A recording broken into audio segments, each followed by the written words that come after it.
ધાનેરાના મગરાવા ગામે પાક નુકસાનની સર્વે આજે કરવામાં આવશે। મગરાવા ગામની જમીનમાં પાકને મોટું નુકસાન થયું હતું। મગરાવા ગામ સહિત અનેક ગામડામાં ખેડૂતોને લાખોનું નુકસાન, ત્યારે સરકાર સહાય આપે તો મગરાવા ગામના ખેડૂતોની બેઠા થાય તેવી શક્યતા। સાહેબ, અમારે 10 કટ્ટા જેવા મગફળા હતા તે બગડી ગયા। એમાં અમારે લોન બીજી લીધેલી, એમાં અમારે ખેતી ઉપર વિશ્વાસ હતો। એમાં સરકાર કોઈ સહાયતા કરે તો અમારે એ જ છે, બીજું કોઈ ખેતી સિવાય કોઈ આરો હે ને। તમને ધન્યવાદ હે। ઓકે, નમન વિનંતી અમારી ખેડૂતરી। હા, ચાલુ।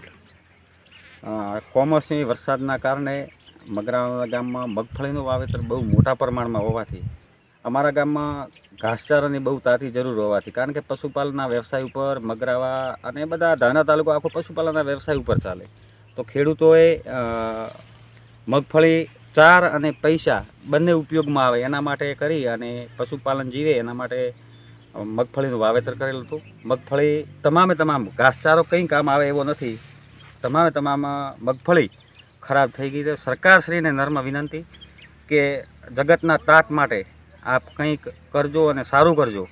અમને વિશ્વાસ છે કે સરકાર સારું કરશે અને આપણા મુખ્યમંત્રી ભૂપેન્દ્રભાઈ પટેલ અને નાયબ વડાપ્રધાન શ્રી મોદી સાહેબને હું જાગૃત ખેડૂત તરીકે અપીલ કરું છું કે મગફળીનો પાક ખૂબ ખરાબ થયા હોવાથી તાલુકા પંચાયતે ટીમ સર્વેમાં મૂકી છે। અમારા ગામમાં સર્વે પૂરેપૂરું કરી નાખ્યું છે। તો સરકારશ્રીને અત્રે વિનંતી કે ખેડૂતને જગતના તાત હું ભગવાનને પ્રાર્થના કરું કે વિચારજો અને સારું થાય આવો સહાય કરજો, એટલે હું બે હાથ જોડી અને વિનંતી કરું છું।